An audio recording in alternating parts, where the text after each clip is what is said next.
Escriban de dónde nos escuchan, suscríbanse al canal y den like. Disfruten la escucha.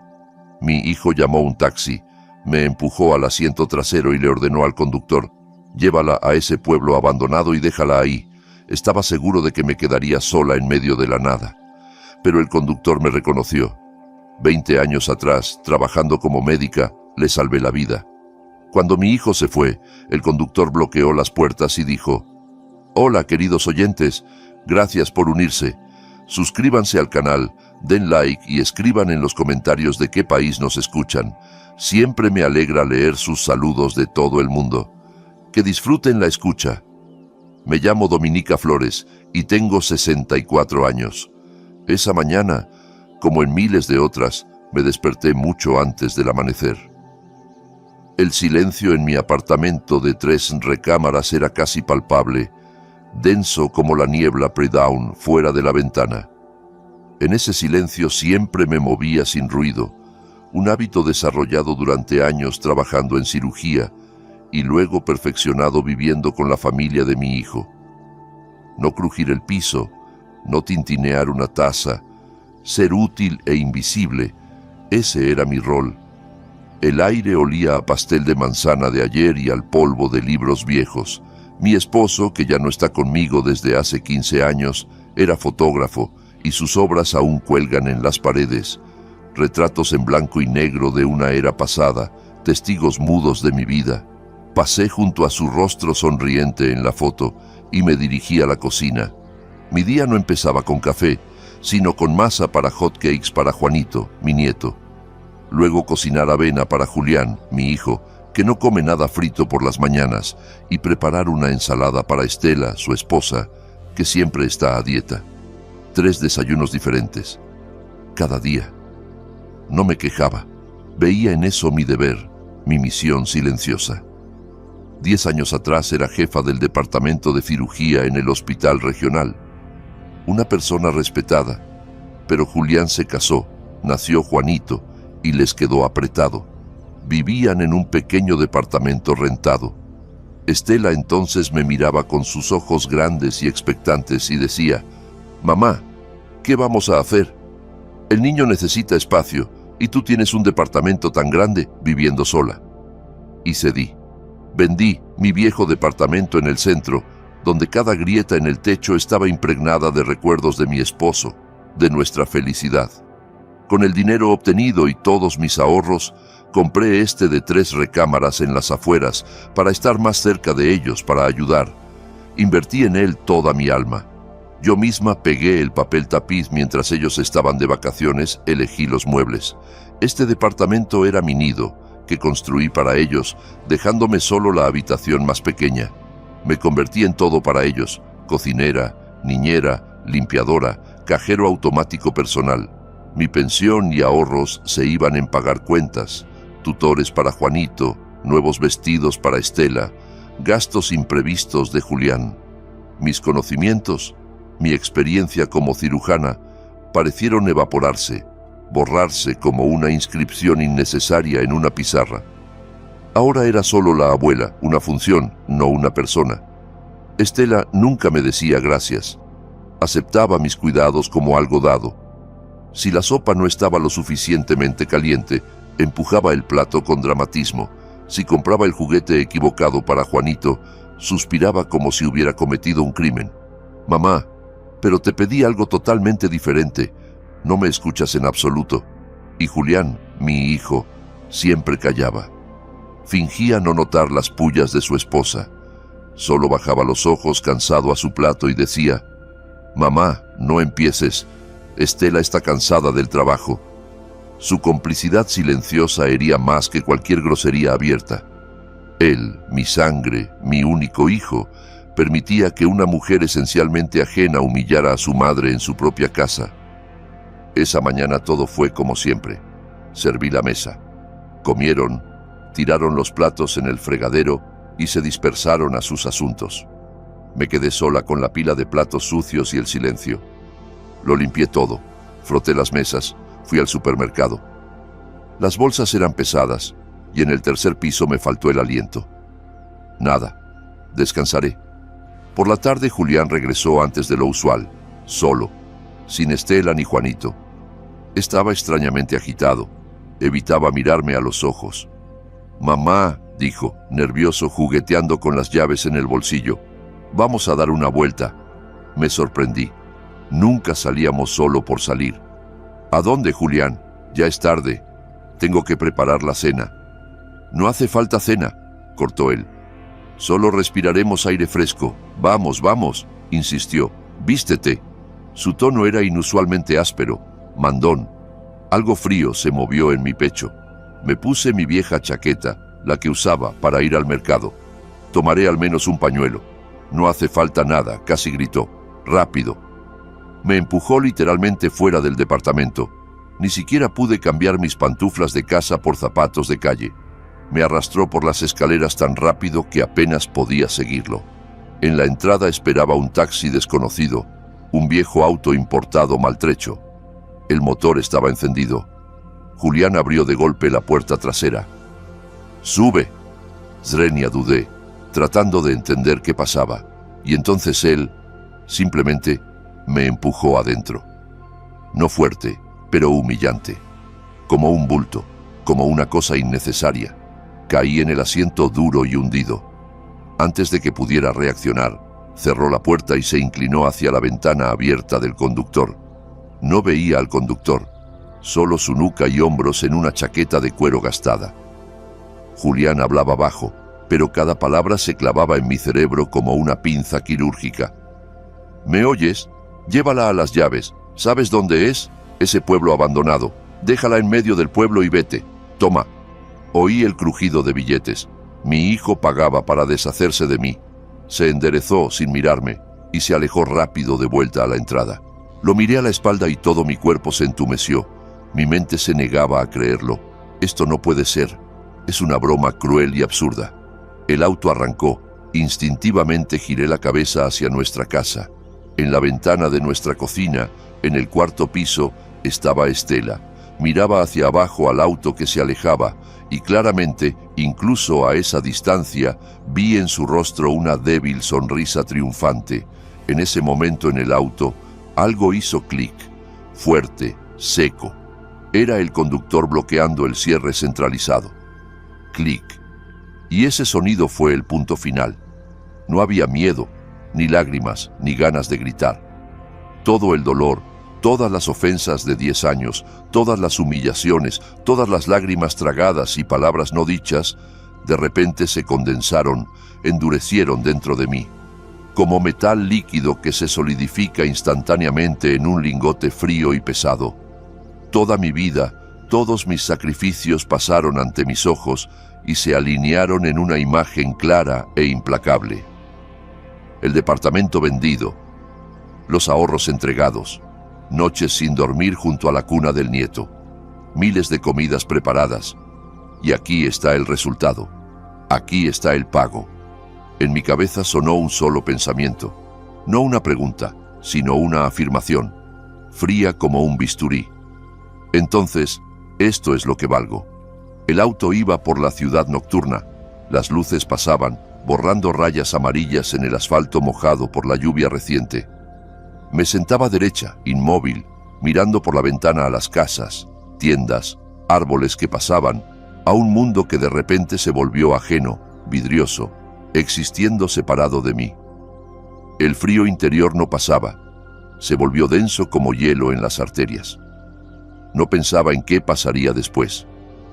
Mi cerebro, acostumbrado a situaciones de emergencia, simplemente apagó todas las emociones, dejando solo vacío y una observación fría y resonante. Salimos de la ciudad. El camino se oscureció. El conductor callaba y le estaba agradecida por eso. El silencio era mi único aliado. Permitía que este nuevo estado sólido dentro de mí se fortaleciera por completo. Cuando las luces de la ciudad quedaron lejos atrás y el auto corría por la oscura carretera rodeada de un muro de bosque, el hombre rompió el silencio. Su voz era calmada, un poco ronca. «Dominica Flores, ¿es usted, verdad?» No me llamó por nombre y patronímico como en el hospital, pero tampoco abuela. Me llamó como estaba escrito en la puerta de mi consultorio hace muchos años. Me estremecí de sorpresa. No respondí, continuando mirando la oscuridad fuera de la ventana. Por supuesto que no me recuerda, continuó él, sin esperar respuesta. Han pasado 20 años. Me llamo Sergio Castillo. Trabajaba en construcción entonces. Me clavé en una varilla. Castillo. Sergio. El nombre giró como una llave en la cerradura oxidada de mi memoria. Y la cerradura se abrió. No de inmediato, con rechinido, pero se abrió. Ante mis ojos no estaba su espalda en la chaqueta de cuero, sino el rostro pálido, casi sin vida de un joven en la mesa de operaciones. Varilla, herida penetrante en el abdomen, daño en hígado, bazo, asas intestinales, sin esperanza, como me dijeron en urgencias, no apto para transporte. Los colegas negaban con la cabeza compasivos. Pero yo no vi a un paciente sin esperanza. Vi un trabajo que había que hacer. 8 horas en la mesa de operaciones. 8 horas en las que no había familia, ni hijo, ni mundo fuera de las paredes del quirófano. Solo yo, mis manos, instrumentos, asistentes y la batalla por la vida. De este joven desconocido. Recuerdo cómo suturaba vasos del hígado uno por uno, cómo reconstruía pedazo a pedazo lo que parecía un desastre. Recuerdo el olor a sangre y antisépticos. Recuerdo el zumbido en los oídos por el cansancio cuando puse la última sutura. Lo salvé entonces. Fue una de las operaciones más complejas de mi carrera. Una de mis victorias. Lo recuerdo, dije en voz baja y me sorprendí de mi propia voz. Era pareja, sin temblor. El conductor asintió, como sintiendo mi respuesta por la nuca. Después fui a agradecerle con un pastel. Su voz se calentó. Y usted me regañó. Dijo que mejor gastara ese dinero en vitaminas, y me dio una lista de qué comprar. Se rió. Y yo también lo recordé. Recordé a ese joven delgado y avergonzado con la caja de pastel parado en el pasillo del departamento, y mi estricta fatiga médica. El auto redujo la velocidad. Se salió a la orilla y se detuvo. Encendió las luces de emergencia. Su parpadeo naranja sacaba de la oscuridad ya su rostro en el espejo retrovisor, ya mis rodillas entumecidas. Se volvió hacia mí. Ahora lo veía completo. Un hombre de unos 45 años con arrugas profundas en los ojos y en la mejilla izquierda una fina cicatriz blanca. No recordaba esa cicatriz. Aparentemente, la vida añadió sus marcas. Dominica Flores, repitió, y ahora sonó como un juramento. Escuché lo que su hijo me dijo. No la llevaré a las llaves. Dígame, ¿a dónde la llevo de verdad? ¿A amigos? ¿A la policía? ¿A dónde diga? ¿A amigos? Ellos llamarían de inmediato a Julián. Empezarían los lamentos, las persuasiones. Eres la madre, debes perdonar. ¿A la policía? ¿Qué les digo? Que mi propio hijo me sacó al bosque. Es un asunto familiar, dirían. Lo regañarían y me enviarían de vuelta al mismo infierno. No, necesitaba un lugar donde no me buscaran. Un lugar donde pudiera pensar. Mi cerebro trabajaba claro y rápido, como esa noche en la mesa de operaciones. Análisis de situación, evaluación de riesgos, toma de decisión. Toda la cáscara sentimental, todos los sentimientos maternales se quemaron hasta las cenizas. Quedó solo la cirujana. Lléveme a su casa, Sergio, dije firmemente. Si es posible. Necesito un lugar seguro por una noche. Un lugar que mi hijo no conozca. Mañana decidiré qué hacer. Me miró un segundo, 2. En sus ojos no había sorpresa, solo comprensión y un profundo empatía masculina. Por supuesto, sin preguntas, asintió. Mi esposa entenderá. Vivimos modestamente, pero hay un rincón para usted. Giró el auto y fue en dirección opuesta hacia la ciudad. No lloré. No había lágrimas, solo silencio y una fría resolución de acero. En ese momento, cuando contó del pasado, recordé no solo a él, recordé a mí misma. A mí, fuerte, capaz, respetada. A esa mujer que Estela y Julián intentaban borrar, convertir en un apéndice gratuito para su vida cómoda. Este encuentro no fue casualidad. Fue una señal. El universo me tendió una mano, y esa mano resultó ser la de un hombre que salvé hace 20 años. Sergio, hablé de nuevo cuando entramos de nuevo en la ciudad. ¿Puedo usar su teléfono para una llamada? Por supuesto, tome. Me pasó su viejo teléfono de botones. La pantalla brillaba con luz verde tenue. Marqué el número de memoria. Largo, con código de área. Era el número directo de mi asesor bancario personal en el banco donde guardaba lo que quedaba de mis ahorros. Lo que Julián y Estela ni siquiera sospechaban. Pensaban que el departamento era todo lo que tenía. Se equivocaban. Después de varios tonos, al otro lado, respondió una voz masculina cortés. Buenas noches, Departamento de Clientes Privados, Ignacio Vargas, a la orden. Ignacio Vargas, buenas noches. Soy Dominica Flores. Dominica, encantado de oírla. ¿En qué puedo ayudar a esta hora tardía? Hice una pausa, ordenando mis pensamientos. Luego pronuncié la frase código que acordamos hace muchos años para casos de emergencia. Entonces, parecía paranoia, un remanente de los 90. Ahora, era mi única arma. Ignacio Vargas, tengo para usted la palabra código, Operación Silencio. Al otro lado hubo silencio un segundo. Luego su tono se volvió absolutamente profesional. Entendido, Dominica. Activo el protocolo inmediatamente. Todos sus cuentas y activos, incluyendo la cuenta conjunta con Flores Julián, serán congelados. Todas las tarjetas de débito y crédito ligadas a estas cuentas serán bloqueadas en 5 minutos. Para desbloquearse requerirá su presencia personal y declaración escrita. ¿Todo correcto? Absolutamente correcto, confirmé, sintiendo cómo por mi cuerpo se extendía un extraño calma helada. No era venganza, era cirugía, amputación de un miembro gangrenoso para salvar el organismo. Se ejecutará. Dominica, ¿todo en orden? Ahora sí, respondí. Gracias, Ignacio Vargas. Terminé la llamada y devolví el teléfono a Sergio. Lo tomó sin hacer una sola pregunta. Solo condujo el auto por las calles nocturnas tranquilas, llevándome lejos de mi vida pasada. El primer corte estaba hecho, preciso y sin vacilaciones. Íbamos por el sector privado en las afueras de la ciudad. Casas de un piso, hundidas en jardines, se sucedían fuera de la ventana. El auto giró en una calle tranquila y se detuvo frente a una simple casa de ladrillo con un jardincito ordenado.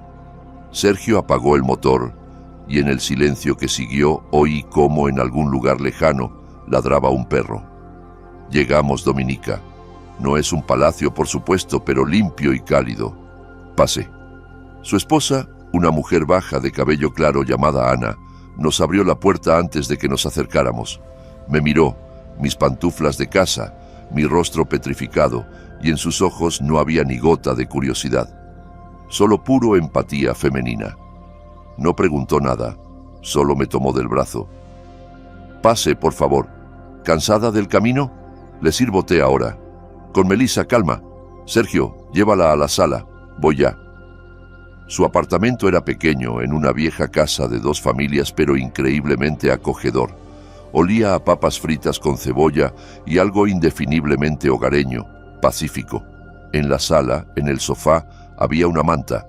En el viejo televisor una foto de su hija adolescente. Aquí todo respiraba vida, simple, real, la que parecía haber perdido irremediablemente en mi apartamento estéril e ideal, más parecido a un museo. Ana trajo té en una gran taza, puso frente a mí un plato con galletas.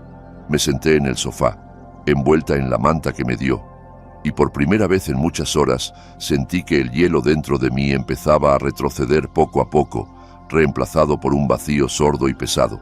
No toqué ni el té ni las galletas, solo me senté y miré a un punto, y en mi cabeza, como en una pantalla, se desarrollaban escenas que no veía pero sabía que ocurrían justo ahora. Imaginé mi departamento, la luz solo en la sala. Estela, estirada en el sofá que compré, con una almohada bajo la cabeza que bordé, con la laptop en las rodillas. Seguramente encontró algún tour de última hora a Cancún, del que parloteaba toda la semana pasada. Necesitamos tanto unas vacaciones, Julián. De todo esto, decía significativamente, mirándome. Ahí está ella ingresando los datos de mi tarjeta, esa con la que pagan todos sus caprichos. Está segura de sí misma. En su rostro esa misma sonrisa triunfante que vi en la ventana. Presiona pagar y espera. 1 segundo, 2. Aparece un mensaje rojo en la pantalla. Pago rechazado. Contacte a su banco. Su rostro se alarga. Irritación. Perplejidad. Intenta de nuevo, verificando cuidadosamente los números. Mismo resultado. Chasquea la lengua. Arroja la laptop al sofá. ¡Qué tontería! Otro fallo en este banco estúpido. Aún no sabe. Aún no sospecha nada. Para ella es solo un inconveniente molesto. Y ahí Julián. Probablemente entró a un supermercado de camino a casa para celebrar la resolución exitosa del problema. Comprar cerveza cara, queso con moho que tanto le gusta a Estela. Se acerca a la caja con la canasta llena, saca los productos, extiende su tarjeta a la cajera, esa ligada a nuestra cuenta conjunta, que se recargaba exclusivamente con mi pensión y ahorros. La tarjeta no pasa, dice la chica indiferente. Julián frunce el ceño. Intenta de nuevo. Rechazada. Se mira avergonzado. Ya se formó una pequeña fila detrás. Saca otra tarjeta, la personal, en la que sé que casi nunca hay dinero. Prueba esta. También rechazada. ¿Pagará en efectivo? Su rostro se sonroja. Murmura algo como «vuelvo enseguida», y dejando la canasta llena en la caja sale rápido del supermercado. Vergüenza. Ira. Se sube al auto y lo primero que hace es llamar a Estela. Casi oigo su conversación. Las tarjetas no funcionan, las dos, si sea en el teléfono. ¿Cómo que no funcionan? Yo tampoco puedo pagar el tour. Es tu madre que hizo algo. Vieja, decidió fastidiarnos los nervios. ¿Qué puede hacer ella? Solo coincidencia. Probablemente agotamos algún límite. Aún no creen.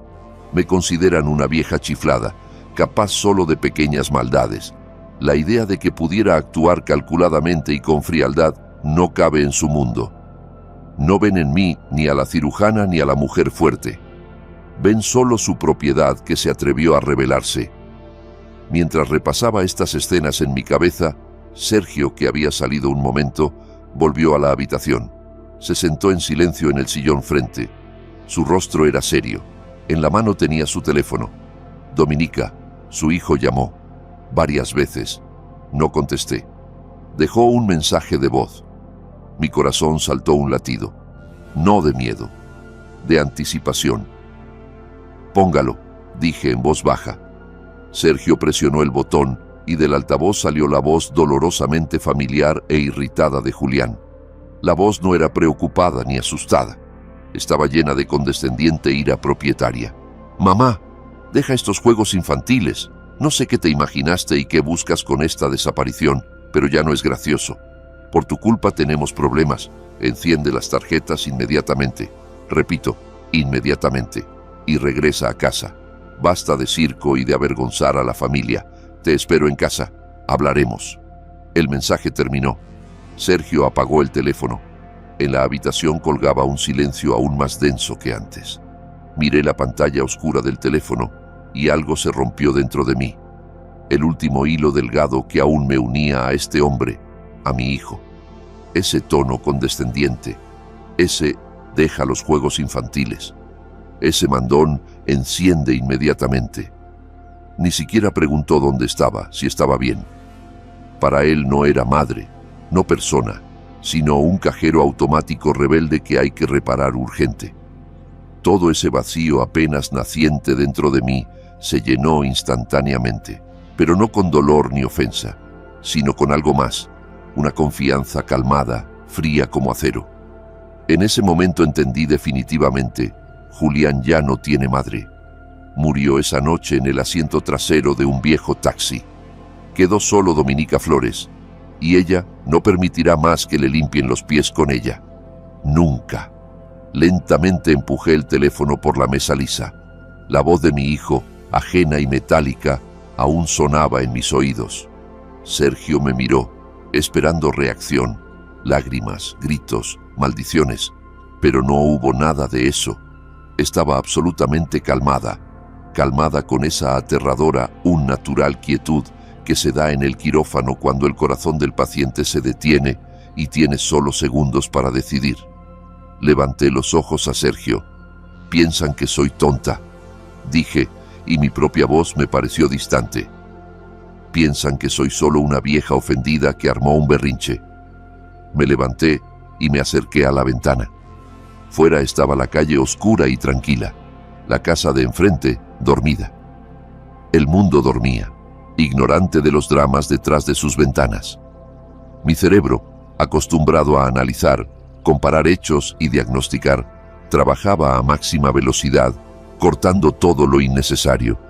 Las emociones eran innecesarias. Algo no encajaba. La imagen estaba incompleta. ¿Por qué?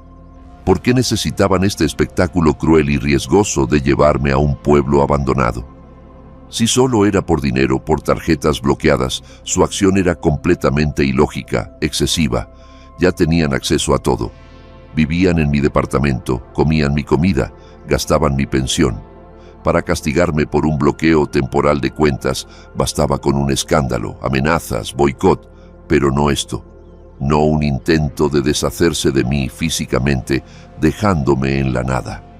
Era como si para tratar un resfriado simple, el cirujano propusiera trepanación craneal. Absurdo. Y sabía.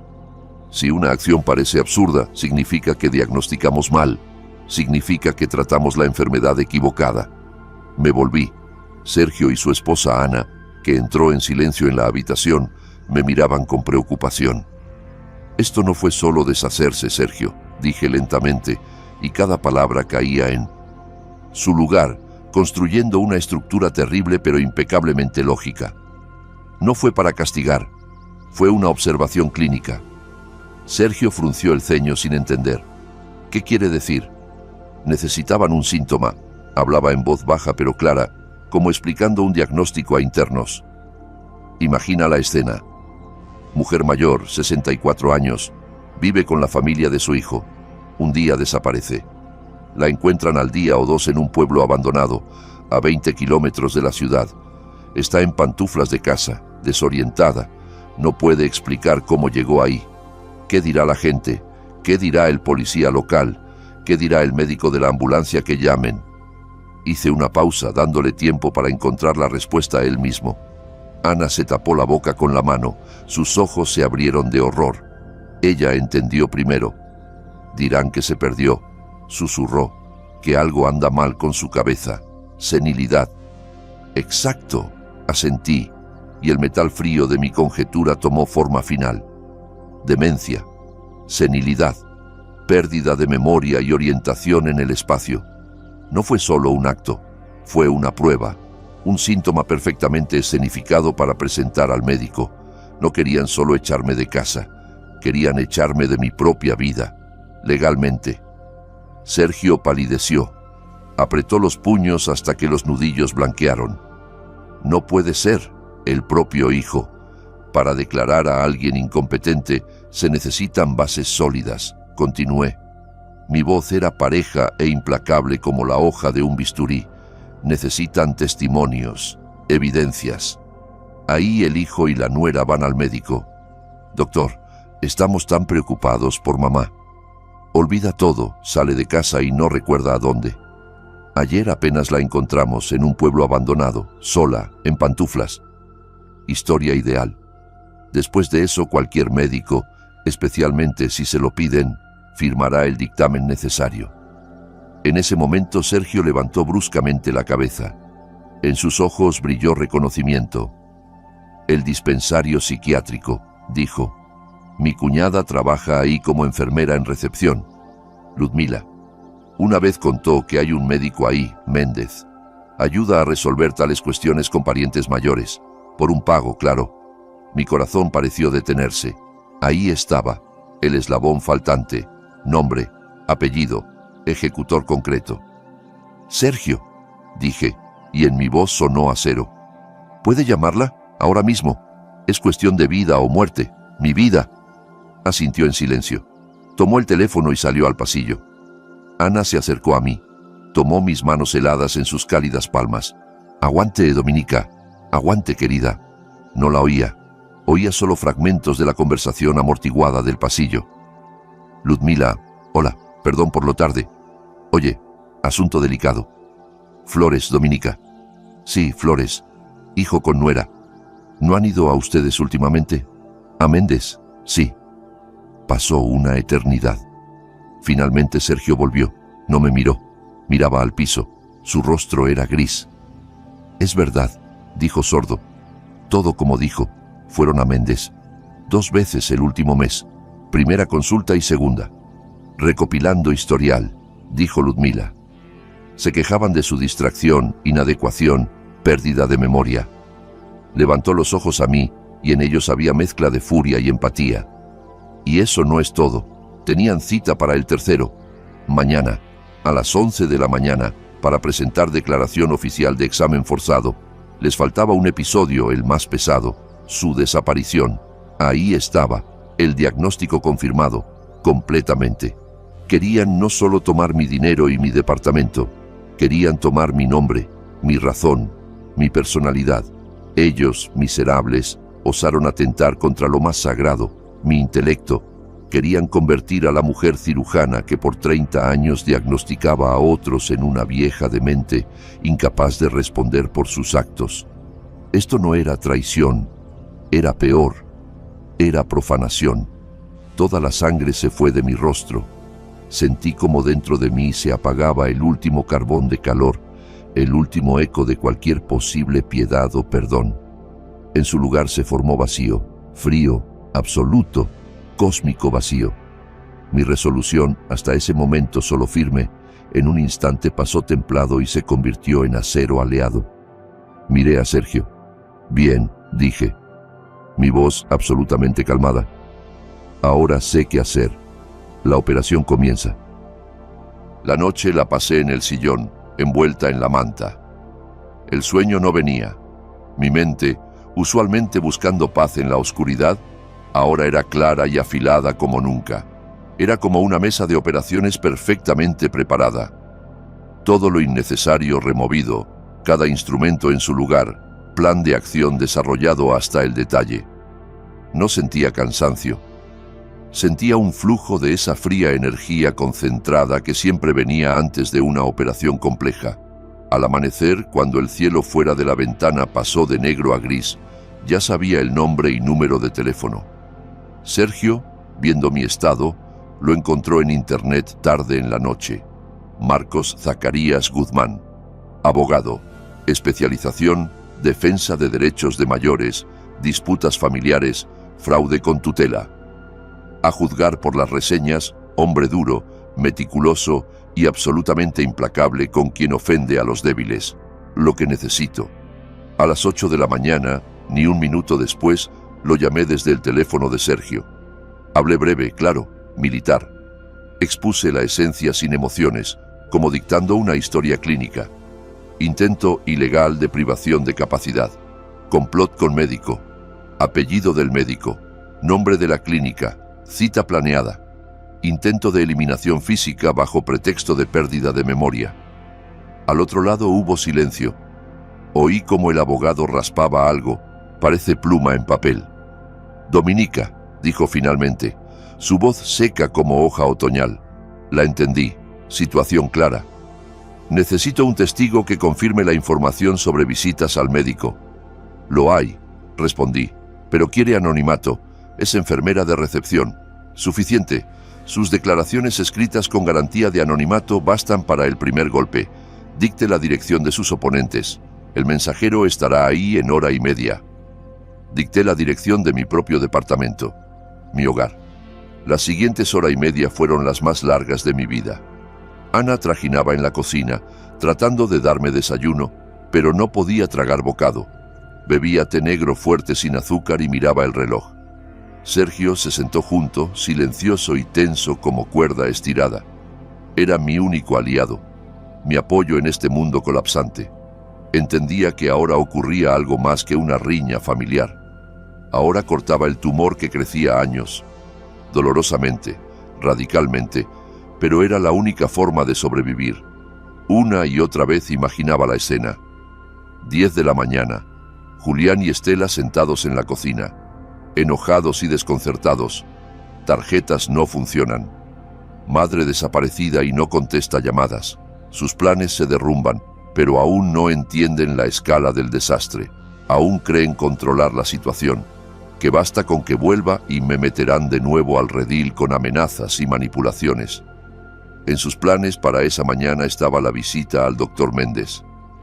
A las 11, contarle la historia conmovedora de la mamá perdida e iniciar el proceso. Probablemente ya ensayaban sus rostros afligidos y tonos llenos de preocupación. Y entonces timbre en la puerta. Julián abre. En el umbral, un hombre en traje estricto con carpeta en mano. ¿Flores, Julián? Sí, soy yo. ¿Qué pasa? Firme recepción. El mensajero le extiende el formulario. Julián firma perplejo. Toma el sobre grueso de manos del desconocido. Este se da vuelta y se va. Julián cierra la puerta, da vueltas al sobre. Ninguna dirección remitente, solo sello de oficina legal. Lo abre. Estela está detrás de su hombro, asomando. Empiezan a leer. Sabía que decía: Guzmán, por mi pedido, me lo leyó por teléfono. No era petición ni demanda. Era notificación prejudicial. Advertencia. Documento escrito en seco lenguaje legal. Informaba que a mí, su madre, Dominica Flores, me era conocido sus intenciones y acciones para declararme incompetente. En el documento en negro sobre blanco estaba el apellido del médico, Méndez. Mencionadas sus consultas en el dispensario psiquiátrico. Ahí decía directamente que su acto de ayer, llevarme al pueblo abandonado, se consideraría no conflicto familiar, sino parte de complot criminal para apoderarse fraudulentamente de mi propiedad. El último párrafo era el más aterrador. Advertía que en caso de cualquier intento adicional de continuar sus acciones, sea visita al médico o cualquier presión sobre mí, se presentaría inmediatamente denuncia a la Fiscalía.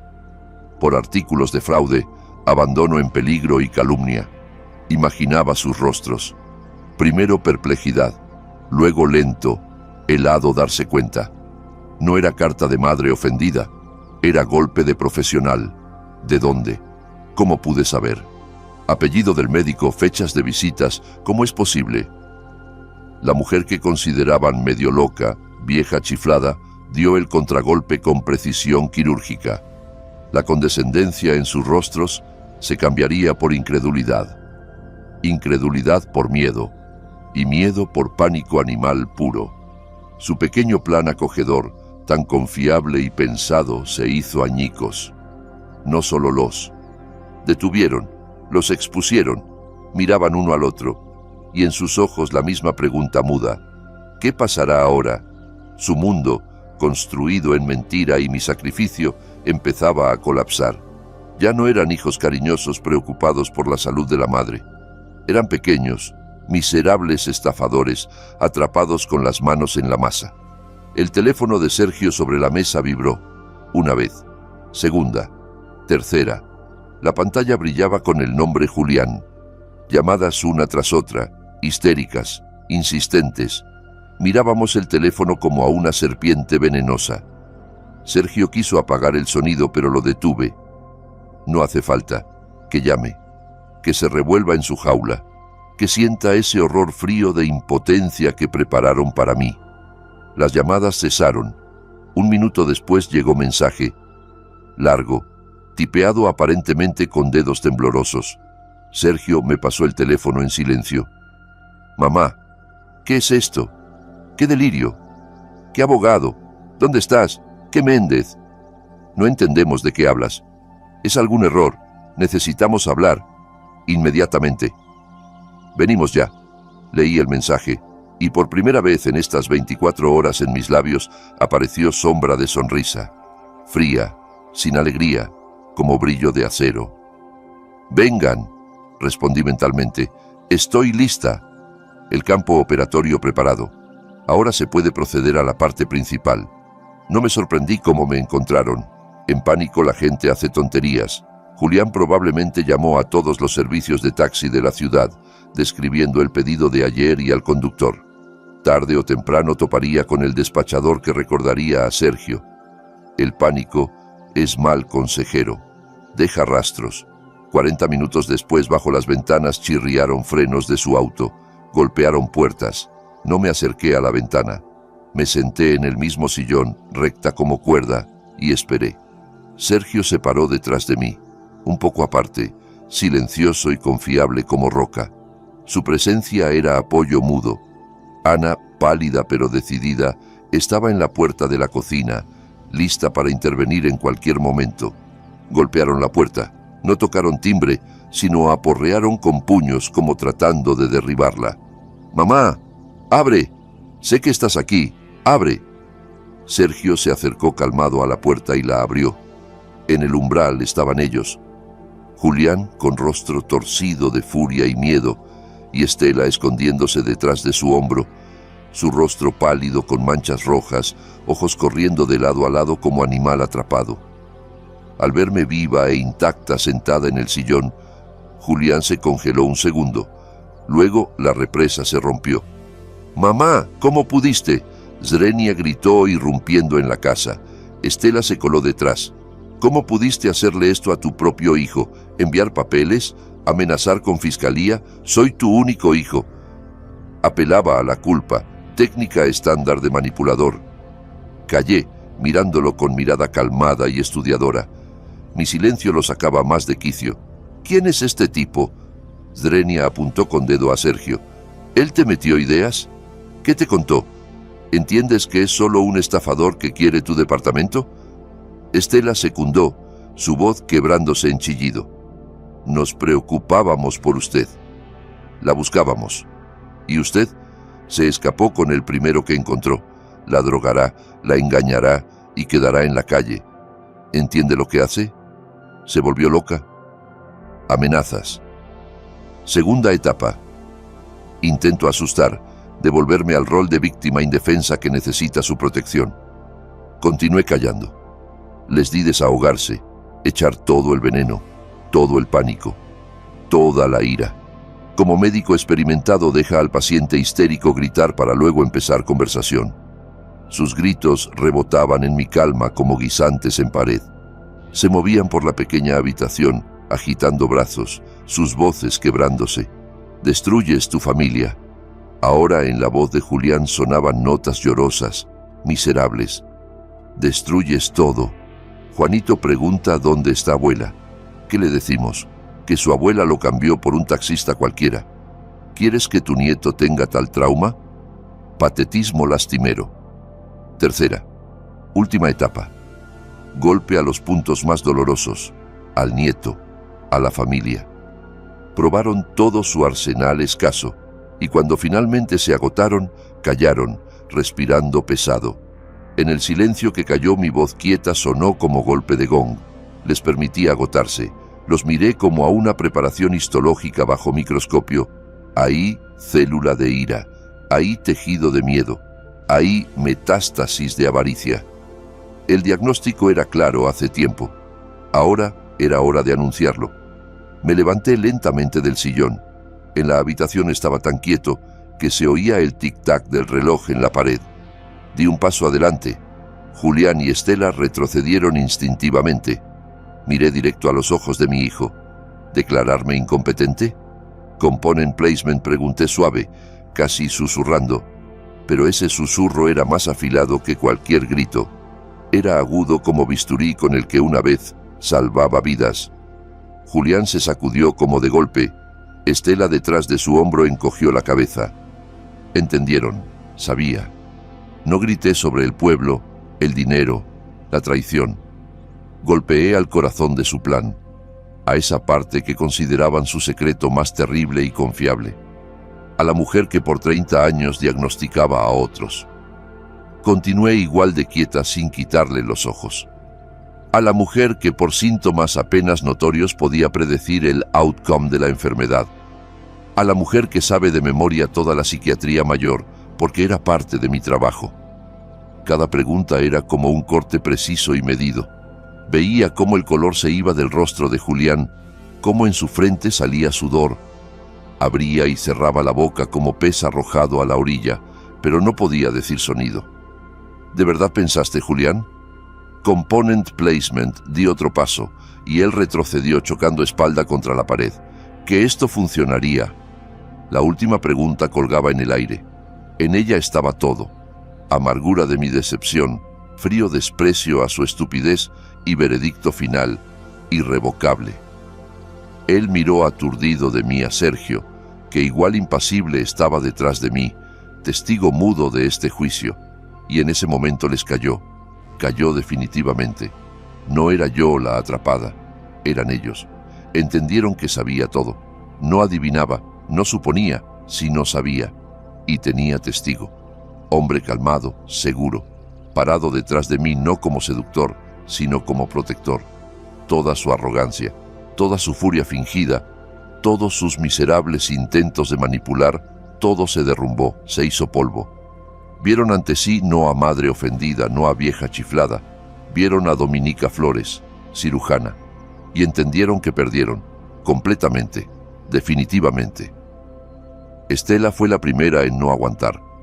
Sollozó quieto, cubrió el rostro con manos y salió corriendo de la casa. Julián quedó parado, apretado contra la pared por mi mirada. Estaba aplastado, destruido. En sus ojos ya no había ira, solo horror animal, primal de criminal expuesto. Entendió que no volvería, y que ahora tendría que responder por todo. Julián, tropezando, retrocedió a la salida y desapareció tras la puerta. Oí cómo arrancó el motor de su auto y se fue a toda velocidad. En la habitación reinó silencio de nuevo. Exhalé lentamente. La parte más compleja de la operación estaba atrás. El tumor abierto. Ahora solo quedaba limpiar la herida. Sabía que no era el fin. Bestia herida sin salida se revuelve, intentando morder por última vez. Su pánico pasaría a desesperación, y la desesperación empuja a actos más imprudentes. Su mundo colapsaba, no había dinero. El plan de capturar mi propiedad y personalidad falló, y sobre la cabeza colgaba como espada de Damocles la amenaza de caso criminal. Necesitaban nuevo plan. Y sabía cuál sería. Cuando no funcionan amenazas y chantaje, entra la opinión pública. 2 días después me llamó mi prima Vera, su voz llena de preocupación y empatía. Dominica, ¿qué pasa allá? Julián con Estela llamaron ayer, llorando al teléfono. Dicen que desapareciste. Te enredaste con un estafador, él te pone en contra. Temen tanto por ti. Dicen que no estás bien. Algo con la memoria. Todos nos preocupamos. Reúnen a toda la familia en casa el domingo. Hablar. Decidir cómo ayudarte. ¿Vendrás? Ahí estaba, el último gambito. Convocar consejo familiar, presentarse víctimas. Y a mí como vieja loca caída bajo mala influencia. Querían usar lazos familiares, compasión de tíos y tías para crear presión pública, para que toda la familia dijera al unísono: Dominica, recapacita, vuelve con tu hijo, estás equivocada. Querían hacerme un azote público, envuelto en papel de cuidado. Sí, Vera, vendré, respondí calmada. Definitivamente vendré. Colgué y marqué al abogado Guzmán. Marcos Zacarías, tengo noticias. El enemigo pasó al último ataque. El domingo, exactamente a las 3 de la tarde, estaba frente a la puerta de mi propio departamento. Ese donde cada cosa fue comprada con mi dinero y guardaba el calor de mis manos. Tras esa puerta se reunió todo nuestro clan, hermanas, hermanos, sobrinos, todos los que me conocían desde niña, y todos ahora escuchaban la mentirosa, lacrimosa historia de mi hijo y su esposa. No estaba sola. A mi izquierda estaba Marcos Zacarías Guzmán, en traje estricto con maletín de cuero en mano, su rostro impenetrable. A la derecha Sergio, calmado y firme como granito. Le pedí venir.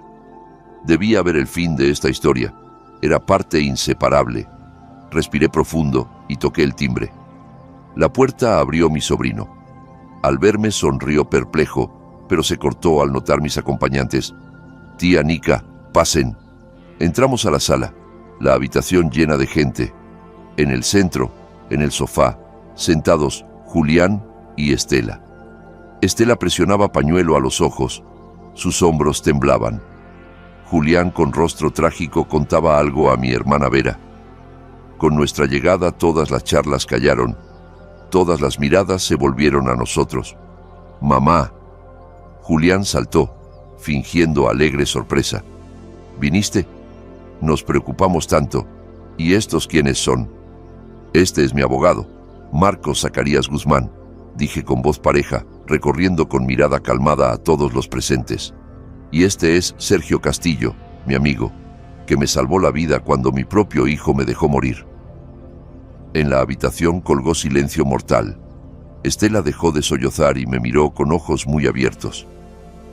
«Ya que todos se reunieron aquí para discutir mi enajenación mental», continué, «decidí que sería justo que escuchen no solo la conmovedora historia de la madre perdida, sino que se familiaricen con algunos hechos.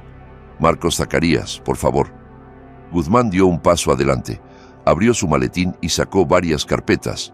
Su voz, seca y sin color, llenó la habitación. «Señoras y señores», empezó, dirigiéndose no a Julián y Estela, sino a todos presentes. «Represento los intereses de mi clienta, Dominica Flores, dado que su hijo, Flores Julián, y su esposa, Flores Estela, difunden información que deshonra el honor y dignidad de mi clienta y pone en duda su salud mental. Estoy autorizado a informarles de la situación real». Julián palideció. Intentó decir algo, qué circo, pero Guzmán levantó la mano y calló. Primero, el abogado sacó un documento de la carpeta. «Aquí el registro de visitas del ciudadano Flores y la ciudadana Flores al dispensario psiquiátrico número 3, concretamente al consultorio del médico Méndez Víctor Pablo. 2 visitas el último mes. Propósito de visitas, según sus propias palabras, recopilar información para privar a Dominica de capacidad». Puso el papel en la mesita. Por la habitación pasó un murmullo perplejo. Mi hermana Vera miró el papel, luego el rostro blanqueado de Julián. Segundo, Guzmán sacó otra hoja. «Esto es declaración escrita notariada de testigo, empleado del dispensario mencionado. El testigo confirma el hecho de las visitas y su propósito, así como confirma que para la mañana después de la desaparición de Dominica estaba programada la 3ª visita para presentar declaración oficial». Otra hoja en la mesita. El murmullo en la habitación cambió a silencio sepulcral. Los parientes miraban a Julián y Estela ya no con empatía, sino con horror. Y finalmente, tercero, Guzmán puso, arriba, la última hoja. «Copia de la notificación prejudicial entregada a mis protegidos hace 2 días. En ella se detallan todos los hechos y se advierte de responsabilidad criminal por varios artículos del Código Penal en caso de continuación de acciones ilegales». Terminó y se apartó, parándose junto a mí. Todo. Telón. Veía cómo su mundo se derrumbaba. Veía cómo la empatía en los rostros de mis parientes cambiaba primero a perplejidad, luego shock y después asco bregoso. Mi primo, coronel jubilado mayor, se levantó lentamente y se acercó a Julián. «¿Es verdad, Julián?». Zrenia preguntó quieto, pero en su voz resonaba metal. «¿Querías meter a tu propia madre en un manicomio para apoderarte de su departamento?». Julián callaba, cabeza baja. Estaba aplastado, humillado, públicamente, ante toda la familia. Estela, entendiendo que todo acabó, saltó y gritando, «No sabía nada. Todo lo inventó él», salió corriendo de la habitación, luego del departamento. Nadie intentó detenerla. Los parientes empezaron a levantarse, se acercaban a mí, tomaban mi mano, decían algo, se disculpaban, pero casi no los oía. Miraba a mi hijo, encogido en bola en el sofá. Sufrió derrota total, absoluta. Su reputación, posición en familia, futuro, todo destruido en un instante. Levantó los ojos a mí.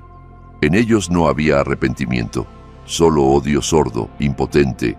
En ese momento entendí que ya no es mi hijo, es un extraño, y lo corté de mí, para siempre, sin dolor, sin remordimiento. Como cirujana remueve lo que ya no puede ser parte de organismo vivo. En silencio, me volví y salí del departamento, sin mirar atrás. Tras mí siguieron Sergio y Marco Zacarías. La puerta se cerró detrás, cortándome del pasado. En el rellano me detuve e inspiré profundo el aire polvoriento de la escalera. Por primera vez en muchos años, respiraba libre. Han pasado 6 meses. Estoy sentada en la terraza de mi nueva casa. No es un apartamento de 3 recámaras en la ciudad ruidosa. Es una casita acogedora de campo, forrada de madera, con grandes ventanas al lago. La compré hace un mes, justo después de vender ese departamento.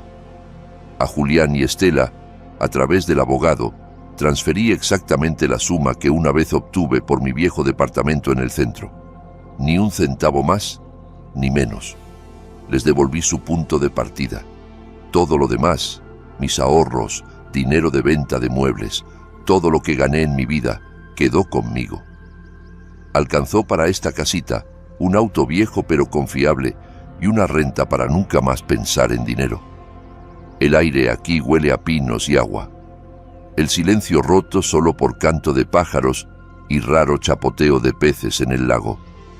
Por las mañanas despierto no por necesidad de preparar 3 desayunos diferentes, sino por la luz solar que entra por la ventana. Bebo café, lento, disfrutando cada sorbo, y miro el agua. A veces paso horas en el viejo sillón mecedora con un libro, que nadie interrumpe con preguntas como ¿dónde están mis calcetines? O ¿qué hay de cena? Volví a contactar con viejos amigos, colegas médicos, con quienes casi perdí conexión en 10 años sirviendo a la familia de mi hijo. Nos llamamos, nos vemos. Vienen de visita, asamos carne, recordamos casos graciosos de la práctica, discutimos nuevos tratamientos. Me miran y dicen, Nika, rejuveneciste 10 años, y sé que es verdad. No solo tiré 10 años, tiré toda una vida que no me pertenecía. Julián y Estela se mudaron de la ciudad. Los parientes, después de esa exposición aplastante, les dieron la espalda. Nadie quería tratar con gente capaz de tal bajeza. Dicen que se fueron a otra región, rentaron un departamentito. Estela consiguió trabajo de vendedora en alguna tienda. Julián tuvo que ir a fábrica como obrero simple. Su vida bonita, construida en mis dineros y trabajo, terminó. Enfrentaron la realidad. A veces pienso en Juanito, mi nieto. Es el único dolor fino y punzante que queda en mí. Pero entiendo que no puedo estar en su vida mientras sus padres estén cerca. No puedo permitirles acceso a mí de nuevo a través de él. Envié a su nombre a través del abogado una suma grande a cuenta separada que podrá usar al cumplir mayoría de edad. Es todo lo que puedo hacer por él. Cuidarlo mientras es niño es ahora trabajo y deber de sus padres. Su deber. Cada fin de semana vienen Sergio con Ana y su hija. Se convirtieron en mi familia real.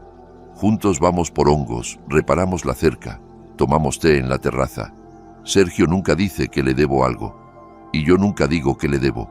Solo lo sabemos. Nuestra conexión es más profunda que palabras. Está sellada no por sangre, sino por algo más fuerte, vida salvada y libertad encontrada. Me traen sus conservas y yo enseño a su hija a reconocer hierbas medicinales. En su simple, sincero calor, encontré lo que nunca tuve en mi gran y bello departamento, un hogar verdadero. A veces por las tardes salgo al pequeño muelle de madera. El agua en el lago se vuelve oscura, casi negra, y refleja estrellas. Miro este cielo infinito y recuerdo esa tarde, ese viejo auto, ese pueblo abandonado las llaves, al que nunca llegamos. Fue el momento más terrible de mi vida. Momento de reseteo total, cuando todo en lo que creía se hizo polvo. Pero ahora, mirando las estrellas titilantes en el agua, entiendo una cosa simple. A veces, para encontrar el camino a uno mismo, hay que perderse primero. Hay que ser llevado a la más profunda nada, a la más oscura oscuridad, para finalmente dejar de buscar el camino a otros y empezar a buscar el camino de regreso, a uno mismo. Miro la puesta de sol que pinta el cielo en increíbles colores cálidos. El sol se hunde lento en el lago y en mi alma hay paz. Profunda, merecida, sufrida paz. Ya no soy función, no sirvienta, no cajero automático. Soy Dominica Flores. Y vivo. Él me llevó al pueblo abandonado para que muriera ahí, y en cambio me trajo de vuelta a la vida, a mi vida. Gracias por estar conmigo hasta el final. Si esta historia te tocó, por favor da like y escribe en comentarios qué sentimientos te causó. Suscríbete al canal para no perder nuevos relatos. Cuídense, valórenos y vivan de verdad. Todo lo mejor.